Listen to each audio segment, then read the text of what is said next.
à tous, bonjour et bienvenue dans Oui Mayotte. Alors c'est vrai qu'un petit générique en chi-maoré, ce serait pas mal. On va y penser pour la prochaine fois. Oui Mayotte, les webconférences de la délégation de Mayotte à Paris qui ont pour vocation, vous le savez si vous nous regardez depuis quelque temps, de vous montrer que malgré les difficultés liées à la conjoncture qu'on connaît tous depuis début 2020, malgré ces difficultés, il y a des opportunités pour les Mahorais de se cultiver, de se former, d'entreprendre, de développer, de participer au développement de l'île et bien sûr de la rendre plus attractive. Mohamed Zouber, vous êtes le délégué de Mayotte à Paris. Pourquoi choisir ce thème de l'innovation sociale pour ce 4e épisode de Oui Mayotte? Bonjour Marilyn, bonjour à tous celles et ceux qui nous suivent. Nous avons choisi cette thématique tout simplement parce que nous sommes au mois de novembre. Et comme vous le savez, le mois de novembre est un rendez-vous annuel permettant aux porteurs de projets, aux entreprises, aux organisations et collectifs de faire connaître l'économie sociale et solidaire. Et cet événement est porté par l'ensemble des chambres régionaux d'économie sociale et solidaire, ou qu'on appelle les CRES. Nous reviendrons puisqu'on a la CRES Mayotte sur le plateau.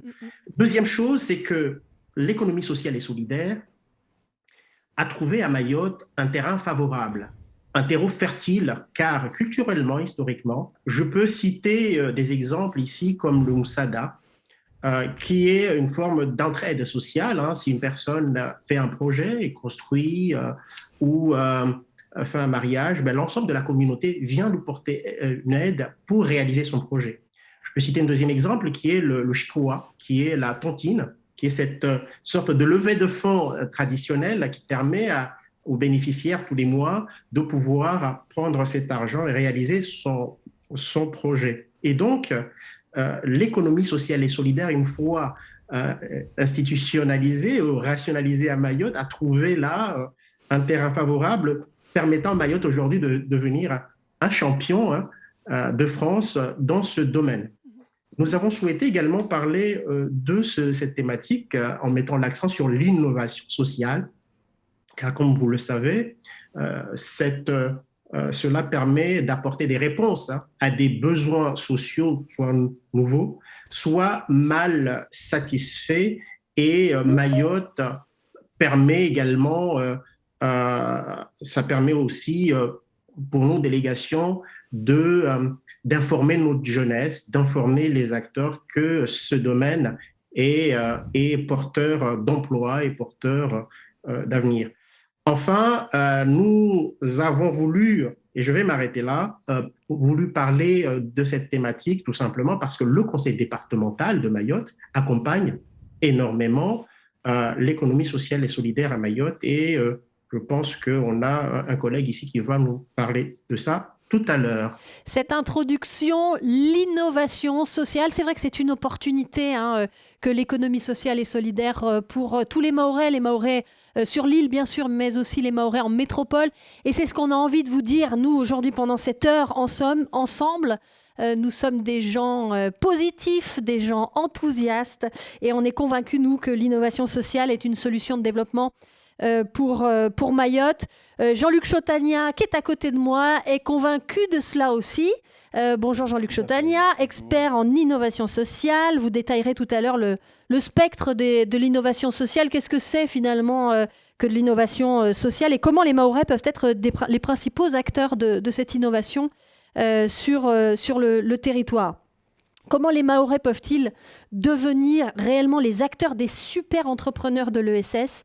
Et quelles innovations sociales sont pertinentes sur l'île?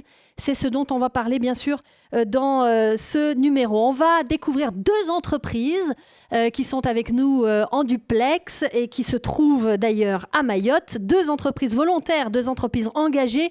L'une veut résoudre le problème des transports sur l'île, en développant notamment une offre de véhicules électriques partagés. Bonjour Cécile Perron. Vous nous présenterez tout à l'heure ce projet nommé Mobelios. Merci d'être avec nous depuis Petite-Île. L'autre entrepreneur veut la réussite scolaire des jeunes Mahorais. Il crée Jua School qui développe des solutions de soutien scolaire à domicile et à distance. Et plus qu'une entreprise, Joua School, c'est d'abord le mathématicien le plus célèbre de Mayotte. J'ai nommé Abdallah Hachim. Bonjour Hachim. Vous êtes un influenceur mahorais, un influenceur enthousiaste, fier de son île aussi. Vous nous raconterez, et sans aucune formule mathématique, s'il vous plaît, Hachim, vous nous raconterez votre projet pour Mayotte. Ces deux entreprises s'appuient sur des innovations, donc des innovations pour répondre à des enjeux sociaux. C'est l'innovation sociale, vous nous en parlerez, Jean-Luc Chotania. Monsieur Youssouf Kamal, directeur de la CRES, est avec nous également. La CRES, la Chambre régionale de l'économie sociale et solidaire. Bonjour à vous. Vous nous apporterez votre éclairage finalement sur cette question. Comment les Mahorais peuvent-ils se saisir des opportunités? Et puis, qu'est-ce que c'est que l'économie sociale et solidaire à Mayotte aujourd'hui? On en parlera. Enfin, dans cette émission de Oui Mayotte, Monsieur Kumpouni, Ishaka Kumpouni est avec nous. Il est référent économie sociale et solidaire au département de Mayotte. Bonjour, vous nous présenterez tout à l'heure les actions du département pour accompagner le développement de l'innovation sociale sur l'île. Un peu plus de 7 millions d'euros, et c'est peut-être ça qu'il faut retenir, Monsieur Kumpouni. Un peu plus de 7 millions d'euros seront consacrés par le département de Mayotte à l'économie sociale et solidaire à partir de cette année, la 2021, jusqu'en 2024. Cécile Perron, c'est à vous que je donne la parole pour démarrer ce Oui Mayotte.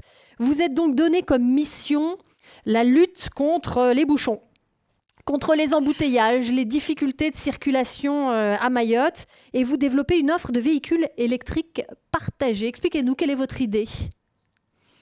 Effectivement, aujourd'hui, pour entrer dans Mamoudzou le matin, pour en sortir le soir, il faut à peu près 2 heures dans les embouteillages. La capacité des barges entre Petite et Grande Terre n'a pas cessé de croître, mais les files d'attente pour embarquer non plus. Et donc, on a ces véhicules à l'arrêt qui sont moteurs tournants, climatisation à fond, qui participent au dérèglement climatique et qui polluent notre environnement avec leurs fumées toxiques et leur bruit. Donc, l'objectif du projet, c'est d'initier un changement dans les habitudes de mobilité des Mahorais pour évoluer vers des modes de déplacement plus vertueux. Donc, il s'agit de proposer une alternative à la voiture thermique individuelle en proposant des vélos ou des scooters électriques en location courte ou longue durée pour les petits trajets en agglomération, des taxis électriques pour les trajets intercommunaux réguliers et des voitures électriques en location courte durée pour des déplacements occasionnels tels que les courses ou les sorties familiales. Donc, l'ensemble des véhicules étant rechargés dans des stations de charge solaire. L'objectif d'une utilisation partagée des voitures électriques, c'est d'éviter que chacun ait son propre véhicule et donc de limiter les pollutions qui sont liées à leur importation, à leur élimination en fin de vie, et puis également d'optimiser leur utilisation, puisque plus le nombre de kilomètres parcourus est important, plus le bilan carbone d'un véhicule électrique est favorable. Est-ce que vous pouvez nous commenter? Là, on vient de voir une illustration. Alors, c'est pas vraiment une photo, hein, c'est une illustration. Est-ce que vous pouvez nous parler de ces lieux, en fait, parce que ce sont les bornes de recharge telles que vous les imaginez. Est-ce qu'elles existent déjà? Alors, elles n'existent pas encore, mais on a conçu effectivement ces stations qui sont aménagées sous de vastes ombrières couvertes de panneaux solaires que vous voyez ici. Et donc, dans ces stations, en moins d'1 minute, vous pourrez échanger une batterie vide contre une batterie pleine pour votre vélo ou votre scooter. Et vous y trouverez aussi une voiture prête à partir si nécessaire. Donc, on proposera un forfait tout inclus, donc qui inclut l'entretien, la maintenance, l'assurance contre la casse et le vol, la recharge solaire à volonté. Donc, d'ici 6 mois, il y aura une première station atelier pour les vélos électriques qui sera en place à la barge, à Dzaoudzi, avec une quarantaine de vélos qui circuleront sur Petite Terre. Dans 1 an, on aura notre flotte de scooters électriques qui sera lancée avec l'ouverture d'une 2e station. Et dans 3 ans, vous devriez avoir les stations que vous voyez actuellement à l'écran, donc de charge pour voiture. Et je pense que nos habitudes de déplacement auront déjà bien changé et que nombre d'entre nous, je l'espère, auront compris l'intérêt de circuler plutôt en 2 roues que d'emprunter une voiture que ponctuellement. Techniquement, Cécile Perron, comment vous développez, déployez finalement ce système? Je crois que vous allez utiliser des batteries recyclées de voitures Renault. Ça, c'est une très bonne idée en fait. C'est la bonne idée. Oui, alors on travaille sur cette innovation avec le Technocentre de Renault à Guyancourt qui a mis au point un prototype de station de charge solaire pour voitures avec un stockage de l'énergie dans des batteries de seconde vie, c'est-à-dire des batteries qui ne sont plus assez performantes pour être utilisées dans une voiture électrique, mais qui le sont parfaitement pour du stockage stationnaire. Donc l'idée, c'est de développer ce prototype à l'échelle opérationnelle à Mayotte. Cette idée, elle s'est imposée bien sûr parce que notre climat est particulièrement propice à la production d'énergie solaire, mais aussi parce que la taille réduite du territoire est très favorable à l'usage des véhicules électriques. Donc, comme toutes les îles, on n'est pas interconnecté au réseau continental, donc on est vraiment un laboratoire d'innovation énergétique. Et puis en plus, on est dans un territoire français, un territoire européen qui est en plein développement, au cœur de l'océan Indien, donc c'est quelque chose qui a vraiment intéressé Renault. Et donc, ce type de station qui permet aussi de réutiliser des batteries de seconde vie, c'est vraiment une innovation. Il y en a qu'à l'état de prototype chez Renault. Et donc, le projet aura une vocation expérimentale, démonstratrice en matière de transition énergétique. Et donc, on a vraiment pour ambition aussi de mettre en avant les capacités d'innovation du territoire. Ouais. Les premiers véhicules électriques partagés seront des vélos. Vous avez choisi de tester finalement. C'est aussi des expérimentations qui se font au fur et à mesure, qui grandissent. Vous avez choisi de lancer des vélos. Il y en aura 114 vélos, je crois, sur 2 ans. C'est ça, j'ai les bons chiffres. Et la première station sera installée sur Petite Terre. C'est ça. C'est ça. Territoire d'expérimentation, vous souhaitez le déployer partout sur l'île de Mayotte? Bien sûr, à terme, on va essayer de faire la démonstration que ça fonctionne sur Petite Terre. Et puis ensuite, évidemment, l'objectif, c'est de déployer ces stations sur l'ensemble de l'île. Et on a déjà pris contact avec les collectivités de pratiquement tout le territoire. Alors, on parle d'innovation sociale. Quels sont vos objectifs en termes d'impact sociaux, justement, Cécile Perron? Alors, vous l'aurez compris, la diminution des flux de voitures particulières et puis donc l'amélioration des conditions de circulation, je pense que c'est quand même aussi quelque chose qui est une avancée sociale. On a l'accès du plus grand nombre à des moyens de transport utilisant une énergie décarbonée. Ça se traduit également par une facilitation de l'accès à l'emploi, y compris pour les personnes qui n'ont pas le permis de conduire. On a des créations d'emplois et le développement de compétences locales pour le montage des vélos qui se fera localement et l'entretien des véhicules électriques en général. L'insertion de jeunes formés à ce métier, on envisage une collaboration sur ce thème avec les orphelins apprentis d'Auteuil et la possibilité pour ces jeunes à terme de se mettre à leur compte dans le cadre d'une franchise Mobelios en exploitant une station atelier vélo clé en main que nous avons conçue d'ailleurs avec une entreprise locale, la société Batimétal à Kaweni. Jua School, à présent, deuxième entreprise aujourd'hui. Jua School veut améliorer les notes en classe des jeunes Mahorais. Vous développez donc des solutions de soutien scolaire à distance aussi, à domicile, mais aussi à distance. Et je disais tout à l'heure, Achim, vous êtes le mathématicien le plus célèbre de l'île parce que vous avez une chaîne YouTube qui est très active et qui a été très active pendant le confinement, sur laquelle vous postez des vidéos pour expliquer les mathématiques. Et on en a bien besoin, et puis c'est à tout niveau en plus, donc c'est vraiment très intéressant. Expliquez-moi, quel est votre parcours, peut-être d'abord Achim, jusqu'à la création de Jua School et quelles sont vos motivations finalement? J'ai fait toutes mes études secondaires à Mayotte. Ensuite, je suis parti en métropole comme la plupart des jeunes Mahorais qui finissent leurs études secondaires. Ensuite, je suis revenu, donc j'ai été enseignant contractuel au lycée Bamana et actuellement je suis enseignant stagiaire et en formation donc pour être titulaire dans ce métier. Et donc Jua School, c'est une idée que j'ai depuis 10 ans, que j'ai expérimentée à différents aspects. Et ce qui a fait que ça a pu ça a pu être propulsé, c'est le fait, justement, une fois que j'ai lancé la chaîne YouTube Math Shimaore, dans le but d'accompagner les élèves pour les conduire vers la compréhension des mathématiques. En fait, je diffuse des vidéos en français et en Shimaore. Le but étant d'utiliser la langue locale comme étant un vecteur pour la compréhension des mathématiques. Et à travers cette diffusion, donc, il y a des parents qui m'ont contacté pour le suivi de leur enfant. Et j'ai vu là l'opportunité et j'ai mis en place Joua School de façon, on va dire, officielle. Alors, l'offre, vous avez mis en place, donc vous donnez des cours particuliers aux enfants, donc à distance et à domicile, je disais. L'offre existe déjà, elle est notamment portée par des associations sur le territoire de Mayotte et parfois même de voisin à voisin. Aller faire du soutien scolaire, c'est pas nouveau, même à Mayotte. Alors qu'est-ce que ça change finalement qu'une entreprise s'en mêle? Donc Joua School donc innove et ça a été prouvé parce qu'on est premier lauréat du concours Innovation et Startup Weekend 2021 de Mayotte. Donc, on innove parce que on apporte comment dirais-je, une différence sur ce qui existe déjà. Alors, ce qui existe déjà, c'est plutôt des cours en petits groupes dans des salles.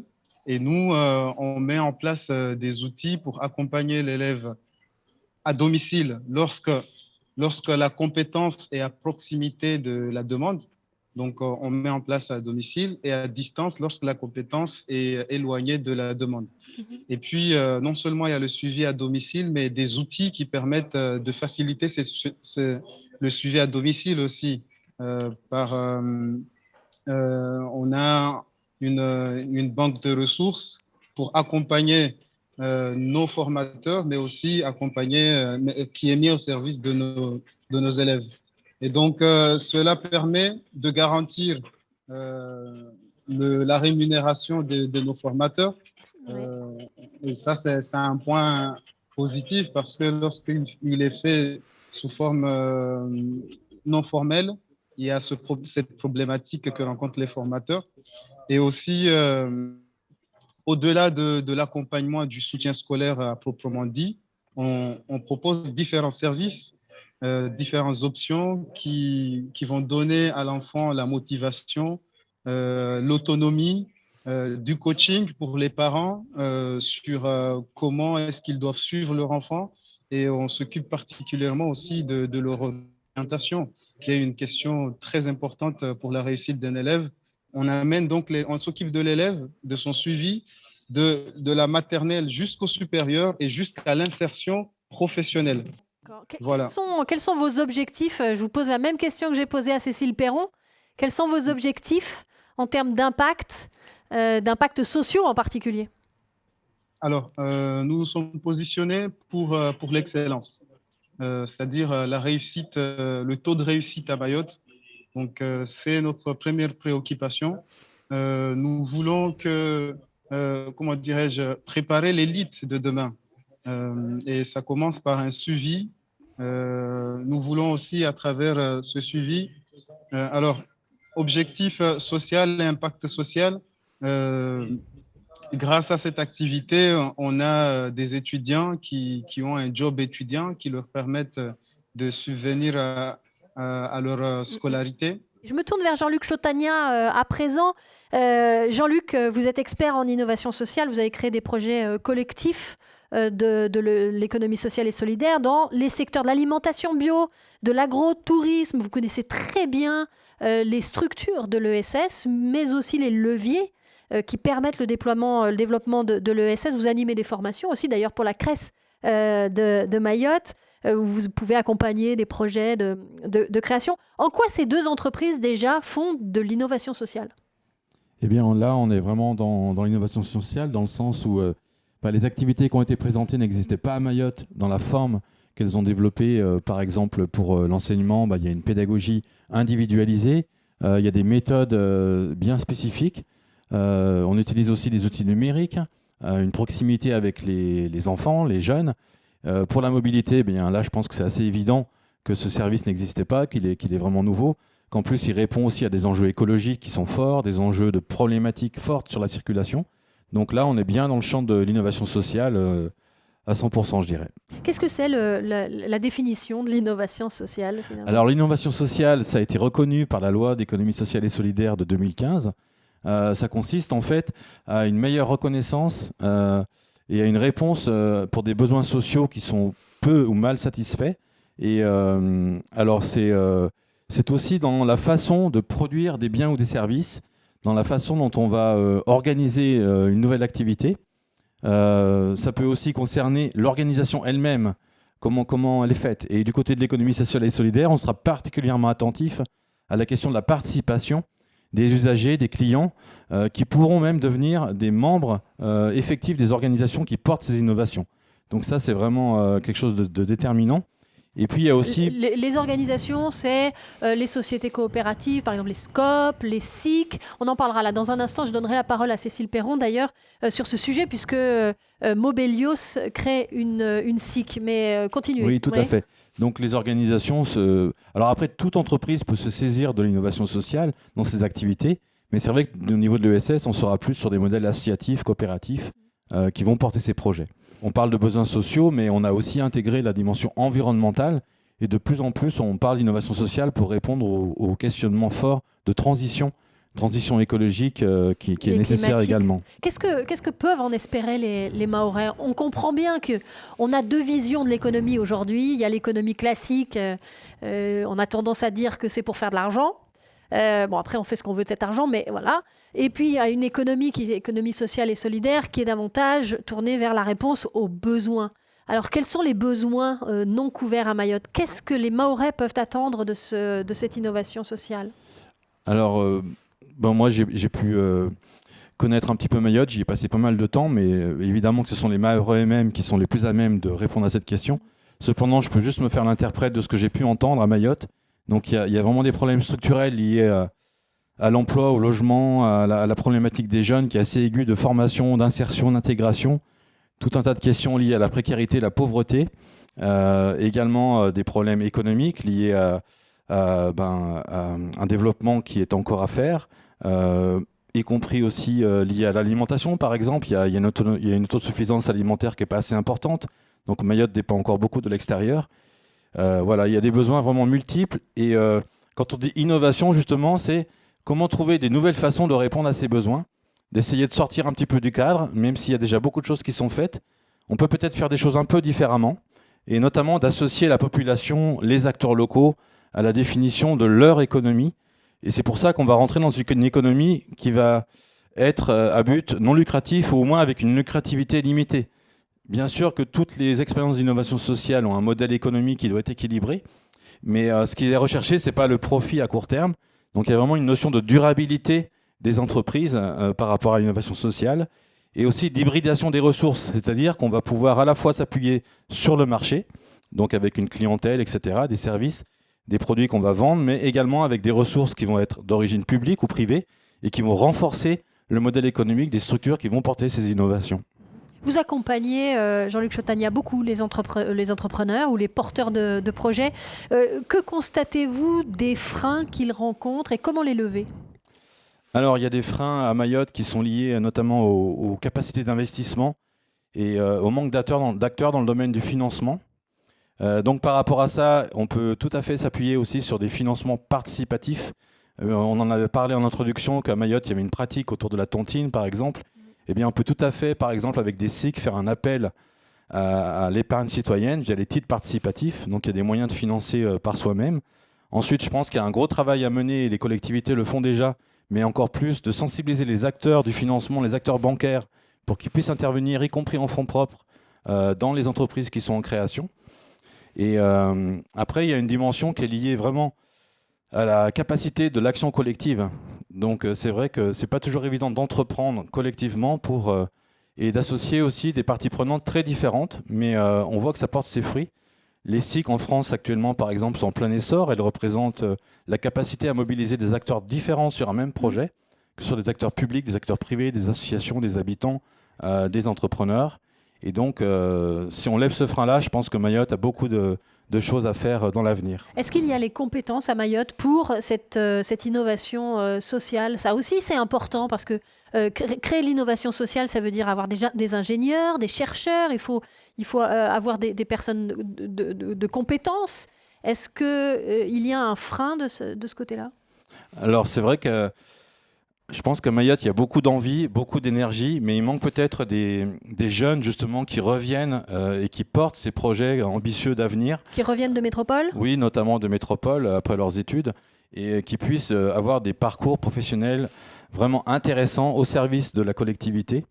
Et il y a aussi une problématique de manque au niveau de la capacité de gestion administrative, de gestion comptable, etc. On a vu qu'il y avait un tissu d'experts dans ces domaines-là qui n'étaient encore pas assez denses pour soutenir les porteurs de projets. Alors, je vais donner la parole à Cécile Perron et à Hachim Abdallah sur ces sujets-là pour vous entendre réagir un peu à ce que vient de nous dire Jean-Luc Chautagna. Peut-être Cécile Perron d'abord sur les organisations, les gouvernances de l'innovation sociale. La structure, on vient de le dire, la structure de l'entreprise, c'est important pour l'innovation sociale. Vous avez choisi de vous former en SIC, Société coopérative d'intérêt collectif. Expliquez-nous rapidement, comment se crée une SIC. Une SIC, ça permet à des acteurs de s'associer pour porter un projet d'intérêt collectif, comme son nom l'indique, en respectant des règles démocratiques, c'est-à-dire que le pouvoir n'est pas partagé en proportion du capital investi, comme dans une société classique, mais selon la règle, un associé égale une voix. Alors, c'est une société commerciale, mais son caractère lucratif, il est limité puisque au minimum 60% du résultat et éventuellement 100% si on le décide ensemble, doit être réinvesti dans le développement de l'activité.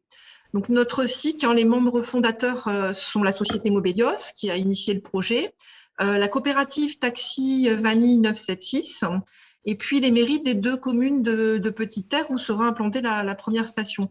Mais d'autres collectivités ont vocation à l'intégrer, de même que les salariés qui sont obligatoirement associés de la SIC et les usagers, comme on l'indiquait tout à l'heure. L'économie classique, Cécile Perron, ne pourrait pas être rentable dans cette affaire-là sans y intégrer finalement les collectivités qui vont apporter leur aide, qui vont peut-être apporter du terrain pour installer les stations, qui vont... Alors, c'est pas seulement une question de rentabilité, comme vous le disiez, c'est vraiment un dispositif gagnant-gagnant. Si on prend l'exemple des taxis, ils ont besoin d'infrastructures de recharge pour pouvoir électrifier leur flotte, mais nous avons besoin de les intégrer dans nos offres de mobilité pour que nos offres soient complètes. Pour les collectivités, lorsqu'elles participent à la SIC, elles peuvent s'appuyer sur une structure compétente techniquement pour mettre en œuvre leur politique de mobilité et elles peuvent ainsi démontrer leur implication concrète dans la réalisation des objectifs de développement durable, assurer une visibilité du projet et ça donne une image positive de l'action de la collectivité. Ça favorise la création d'emplois, ça offre un nouveau service à la population et ça permet aux collectivités de participer aux décisions. Donc à la stratégie de développement, à la politique commerciale également. Et de son côté, Mobelios va trouver le soutien financier effectivement à travers la participation au capital, d'éventuelles subventions, mais simplement aussi des garanties financières qui peuvent être apportées à la mesure des moyens et de la volonté politique de la collectivité. Hachim, pour un peu cette même question, vous, Hachim, vous avez choisi d'être en SARL avec le label ESUS, donc ce qui est le label de l'économie sociale et solidaire. Qu'est-ce que ça change? Le label ESUS, c'est une éthique aussi du partage du capital, du partage des gains de l'entreprise. Alors, il s'agit de faire en sorte que l'employé le mieux rémunéré de l'entreprise ne gagne pas au-delà d'un certain pourcentage du chiffre d'affaires. D'accord. Voilà. Donc là aussi, on est dans des conditions de partage, finalement. J'ai une question qui arrive pour vous, Hachim, sur sur les commentaires Facebook. Est-ce qu'il s'agit aussi d'inclusion sociale, nous demande-t-on, dans le cadre de ce projet Jua School? Affirmatif. Nous mettons en relation donc les générations, les apprenants dans le secondaire, dans le primaire, avec les étudiants, les enseignants qui sont déjà en poste. Donc, l'idée, c'est, dans un premier temps, on accompagne à domicile pour des parents qui peuvent prendre ce service. Ensuite, nous allons chercher les associations, les intercos aussi, pour qu'on puisse offrir le service de Jua School à l'ensemble des jeunes Mahorais. Tout à l'heure, Jean-Luc Chotagna disait que l'innovation sociale, on ressentait dans ce que vous disiez, que c'était assez territorialisé finalement. L'innovation sociale à Mayotte, ce ne sera pas une innovation sociale sur un autre territoire peut-être. Vous, Hachim, quelle est la différence? Comment vous avez adapté finalement votre offre de soutien scolaire à Mayotte en particulier? Parce que ça existe en métropole, le soutien scolaire, même les entreprises de soutien scolaire, dans le domaine de l'ESS aussi, dans un fonctionnement responsable. En quoi il est différent? Comment vous l'avez adapté à Mayotte?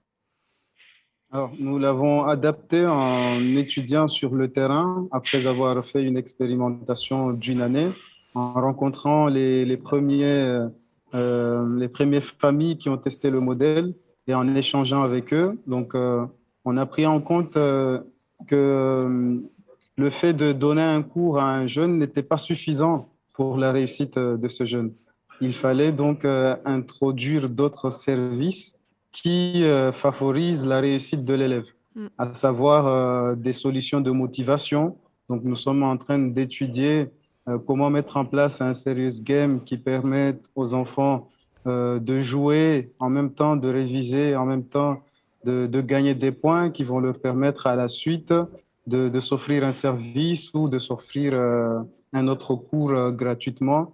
Donc, nous avons remarqué aussi la nécessité de coacher certains parents qui ont besoin, qui ont l'envie de suivre leur enfant, mais comment dirais-je, donc c'est tout, beaucoup de choses en fait qui vont favoriser la réussite de l'enfant. La parentalité, la prise en compte de la parentalité et de l'impact finalement des parents sur la réussite des enfants, ça fait partie aussi de cette de la prise en compte que vous choisissez de faire. Merci beaucoup. Je sais que vous avez été tous les deux et vous êtes encore très très accompagnés. Vous le disiez tout à l'heure, Jua School est lauréat de Startup Weekend, lauréat d'Innovaction 2021, qui est un concours de l'ADIM. Mobelios est lauréat 2021 de Move Outre-mer aussi, qui est un programme d'accompagnement dans les Outre-mer. Je voudrais donner la parole pour terminer cette deuxième partie de web émission à Monsieur Youssouf. Kamal Youssouf, bonjour, vous êtes le directeur de la CRES, qui est donc la Chambre régionale de l'économie sociale et solidaire, qui est donc l'organisme qui représente finalement toutes les entreprises de l'ESS. Votre mission à vous, c'est de tout faire pour que les entreprises de l'ESS prospèrent à Mayotte, sur le territoire de Mayotte. Avant de vous demander quels sont les leviers pour aider les porteurs de projets, on va faire un petit tour d'horizon de ce que c'est que l'ESS aujourd'hui à Mayotte. Qu'est-ce que ça représente grâce à ce reportage qui a été réalisé par vos équipes. Regardez.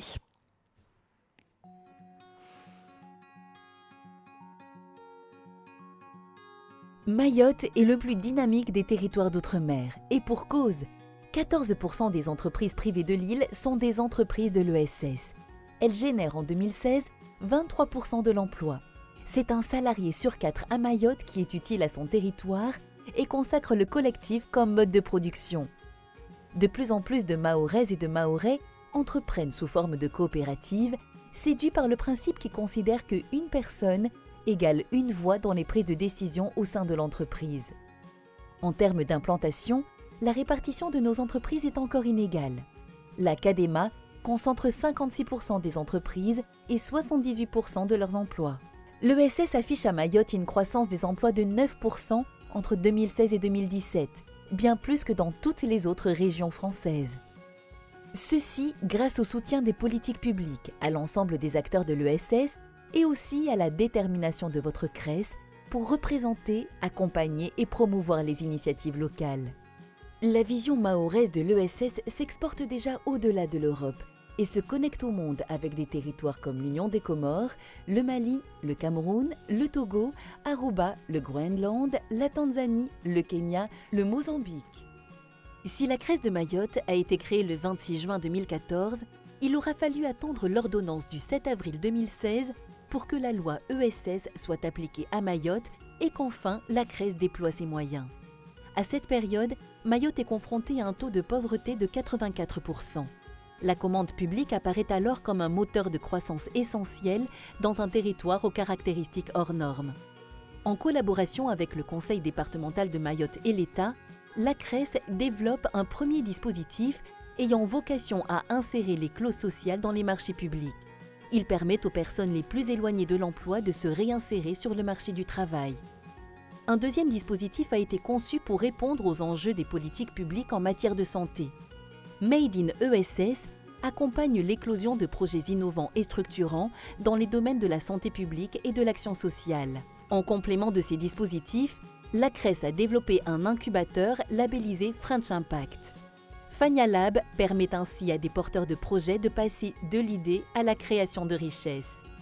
Pour accompagner les transitions et les filières du futur, la CRES est aussi dotée d'un outil transversal visant notamment à insérer des clauses environnementales dans les marchés publics et à défendre et animer le réseau des entreprises de l'ESS engagées dans l'ECTE. Enfin, dans le cadre du SRD2I et conformément à l'article 7 de la loi ESS, le Conseil départemental de Mayotte a confié à la CRES le pilotage de sa stratégie régionale de l'ESS en proximité des territoires. Depuis 2016, la CRES et ses 4 dispositifs opérants ont permis de rencontrer 469 porteurs de projets, d'accompagner 275 porteurs, créant ou pérennisant 573 emplois et d'intégrer près de 370 000 heures d'insertion dans les marchés publics. Sociale et solidaire, l'économie des Mahorais. Monsieur Youssouf, directeur de la CRES de Mayotte, donc, on l'entend, l'ESS à Mayotte, c'est assez récent, c'est depuis 2016 la loi ESS. Aujourd'hui, on se pose la question de en quoi et pourquoi l'innovation sociale peut être une solution de développement pour Mayotte dans les prochaines années, là, à partir de maintenant. Alors, vous souhaitiez nous parler du label French Impact, parce que le territoire de Mayotte a été labellisé French Impact en 2019. À quoi sert ce label et qu'est-ce que vous en avez fait depuis 2019 ? La loi du 31 juillet 2014 définit ce que c'est l'innovation sociale. Et au sens de la définition de cette loi, la géographie prioritaire de Mayotte est un territoire d'innovation sociale. Tout à l'heure, en introduction de ce webinaire, vous avez présenté Mayotte du point de vue géographique, que c'est un petit territoire. Mais Mayotte, c'est un grand territoire en matière d'innovation sociale. Tout ça, Monsieur Youssouf, ça rentre dans le French Impact, c'est ce que vous voulez nous dire. Qu'est-ce que c'est que ce label French Impact ? Qu'est-ce qu'il va apporter finalement à Mayotte ? Alors, cette reconnaissance, en fait, permet aux initiatives locales d'accéder à un accompagnement technique et financier. Aujourd'hui, sur le territoire, c'est l'accélérateur de l'ESS Fania Lab, qui accompagne d'ailleurs les 2 porteurs de projets qui sont là présents, à justement porter des projets innovants, à faire émerger et à développer des projets et à leur permettre tout simplement de changer d'échelle. Et dans le cadre de ce label, il existe 3 défis. Il y a le défi zéro déchet, dont de nombreuses entreprises de l'ESS se sont saisies de cette thématique. On peut citer l'exemple, par exemple, de Randoclean, qui organise des randonnées à thème et sensibilise des participants au ramassage et au tri des déchets. On peut citer l'association MESO. Donc, le label French Impact, il permet sur le territoire de Mayotte de lever des freins les freins que monsieur Jean-Luc a cités. Hein. Ce label nous permet tout simplement de hacker la norme et de proposer des solutions là où le cadre légal ne nous permet pas pour le moment de proposer des choses aux porteurs de projets. Alors, Jean-Luc Chotagnal disait aussi tout à l'heure, il faut que les collectivités territoriales mettent la main à la poche, participent, accompagnent évidemment toute cette innovation. Le département de Mayotte, M. Koumpouni, investit 7,3 millions d'euros, consacrés donc essentiellement à l'économie sociale et solidaire jusqu'en 2024. C'est un signal fort qui est envoyé là aux Mahorais. C'est le moment de lancer des projets. Pourquoi l'innovation sociale peut-elle être une solution de développement à votre avis, M. Koumpouni? Sachez que, comme c'est dit, hein, l'économie sociale et solidaire a toujours été dans l'ADN de la société mahoraise. Là-dessus, je pense aussi à la Moussada, comme mon collègue en fait a dit, et le Chikoa. Après, il faut savoir que Mayotte est une terre d'innovation sociale parce que le besoin est dans la majorité non satisfait. C'est-à-dire que ce besoin en question n'est pas entièrement couvert au marché actuel. C'est pourquoi d'ailleurs le département de Mayotte attend aux entreprises mahoraises de se structurer par filière et de créer de l'emploi pérenne. Par exemple, aujourd'hui, les aides y sont présentes avec les organismes agréés et accompagnés de la technicité pour faire l'affaire. 7,3 millions d'euros, je disais ce chiffre tout à l'heure. Comment vont-ils être dépensés finalement, ces enveloppes, cette enveloppe? Alors, il faut savoir que premièrement, le conseil départemental participe au dispositif local d'accompagnement, dit DELA, à hauteur de 60 000 euros sur 3 ans, à raison de 20 000 euros par an, et ce depuis 2019 à 2022. Deuxièmement, avec une enveloppe de 300 000 euros, le département, au jour d'aujourd'hui, a ouvert sur son site Internet, rubrique subventions, une plateforme relative à l'aide de Covid-19, ESS, pour faire face à la pandémie de la Covid. Dedans, il y a 2 mesures financières cumulatives répertoriées. Il y a l'aide à l'investissement des montants de 3 000 euros qu'on peut acheter des kits hygiène et les paiements des charges locatives. Deuxièmement, on a l'aide à la consolidation des emplois salariés, des montants forfaitaires de 1 000 euros à raison de 2 emplois maximum par structure. Et puis, troisièmement, le département vient juste d'adopter sa politique de développement territorial de l'ESS pour 6 millions d'euros sur 3 ans, à raison de 2 millions d'euros par an, à compter de janvier 2022. Je précise quand même que ce dispositif est une conjoncture de la mise en œuvre opérationnelle de l'action 2.13 du schéma régional de développement économique, d'innovation et de l'internationalisation, dit SR2I de Mayotte. Concrètement, juste pour terminer, comment les Mahorais vont-ils pouvoir profiter de ces subventions? Récemment, le conseil départemental a agréé 5 structures d'accompagnement via un appel à projet qui a été lancé en 2020 à raison d'une structure par interco pour réaliser 3 missions annuelles sur une période de 3 ans. Oui, on voit les 5 structures d'ailleurs, hein, leur positionnement voilà, sur la carte de Mayotte. Leur mission, c'est l'accompagnement à la maturité du projet, c'est-à-dire de l'idée à la réalisation en passant par les études de marché, voire les éventuels tests. Et puis, il y a l'accompagnement au montage de dossiers de demande d'aide ESS. Et puis, c'est le suivi et le conseil sur 3 années consécutives des dossiers financés par le département. Très bien. Ça, ce sont pour les structures. Quel conseil pour terminer? Puis peut-être que je donnerai la parole ensuite à Mohamed Zouber, s'il veut bien nous dire un tout petit mot de conclusion après avoir entendu tout ça. Quel conseil vous donneriez-vous, Monsieur Koumpouni, aux Mahorais? Alors, sachez que le département de Mayotte soutient vraiment l'entrepreneuriat mahorais, que ce soit dans l'économie classique ou bien dans l'ESS. Donc, je conseille à tous les porteurs de projets de ne pas avoir peur, de venir frapper à la porte quand même. Nous sommes ouverts à l'ensemble des projets. Mohamed Zouber, le mois de l'ESS touche à sa fin, mais les acteurs de l'ESS, et vous en faites partie, la délégation de Mayotte à Paris, sont bien présents et restent actifs. Tout à fait. L'idée même de ces émissions consiste à parler de Mayotte autrement et non de rester dans les clichés. Parler de Mayotte pour son attractivité, d'abord, on veut attirer nos jeunes diplômés, nos jeunes qui ont de l'expérience à l'extérieur, pour leur dire qu'il y a des opportunités à Mayotte et il y a des choses, Mayotte bouge. Et dans ce domaine de l'ESS, les dispositifs d'accompagnement existent. Les besoins qui ne sont pas satisfaits aujourd'hui dans le domaine social ou dans le domaine environnemental sont énormes. Et donc, ça a été dit ici, c'est un terrain fertile pour nos jeunes de venir innover et de venir apporter des solutions pérennes, comme cela a été dit ici. Tout simplement parce que le territoire a des besoins énormes en matière d'emploi, en matière de développement, en matière de plus de solidarité. Pour finir, je tiens à remercier l'ensemble des participants à ce numéro.